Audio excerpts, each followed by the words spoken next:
क्या बात आहे. तुझ्या अशाच आठवणींना जागे करणारा आपला पुढचा ऍक्ट आहे. प्राध्यापक वसंत कानेटकर लिखित रायगडाला जेव्हा जाग येते या सुप्रसिद्ध नाटकातील एक संवाद सादर करण्यासाठी आपल्या समोर येत आहे धर्मवीर छत्रपती संभाजी महाराजांच्या भूमिकेत सीज ऑपरेशन टीम मधून विवेक जोरी.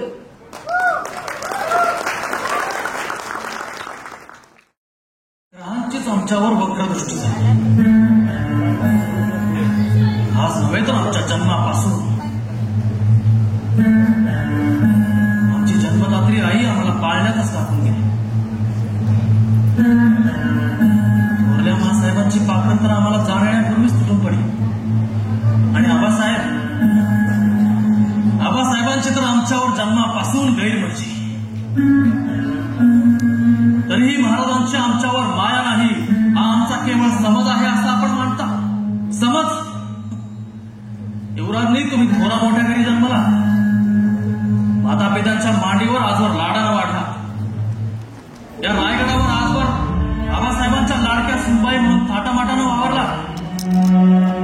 परंतु आमच्या दुखऱ्या मनाची दर्दभरी कहाणी तुम्हाला नाही कळायची. आजही आम्हाला आठवतोय तो आबासाहेबांच्या डोळ्यातला धाक. आजही आमच्या मनावर कोरली त्यांच्या ओठांवरील सुन्न झरप. आजही आमच्या पोटात कालवतंय त्यांचं छत्र, त्यांचं सिंहासन, त्यांची राजमुद्रा.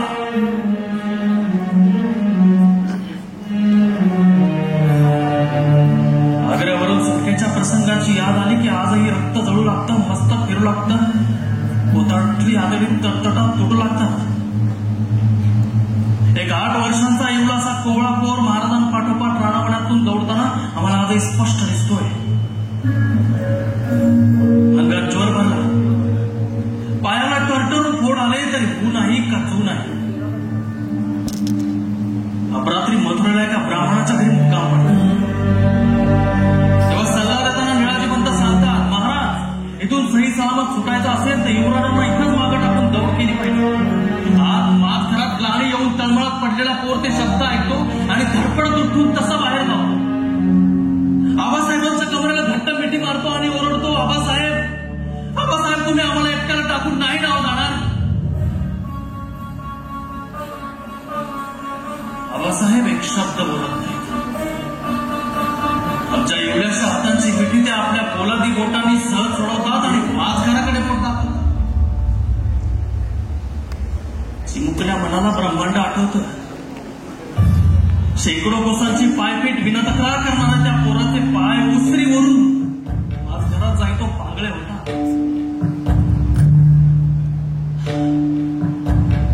महाराज त्या रात्री निघून जातात, न भेटता न बोलता. युवराजनी एकाच सवाल पुसतो, आम्ही आमच्या पुत्राचे ऐसे वागतो तर आपण आमची संभावना कशी केली असते.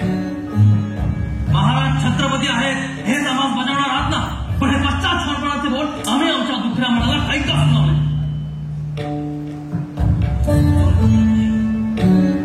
आज कुठेतरी खोलवर तडा गेलाय, तो काही आता साधला साधला. जे बोलायला नको होतं ते आम्ही बोलून पण इथून पुढे किमान तुम्ही तरी महाराजांच्या पराक्रमाच्या गोष्टी आम्हाला सुचत जाऊ.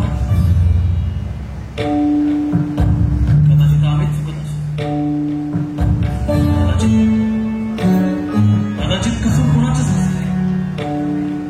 कदाचित आबासाहेबांच्या पोटी आमचा जन्म झाला, इथंच कसूर घडली असेल.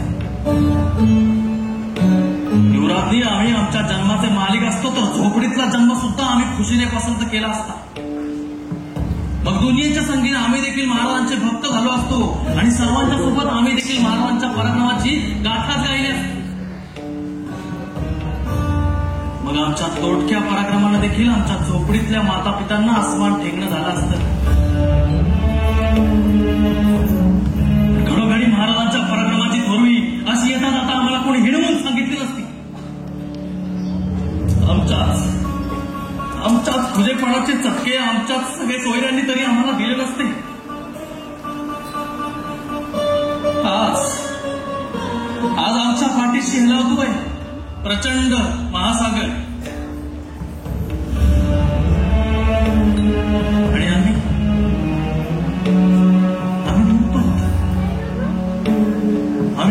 कोपऱ्यात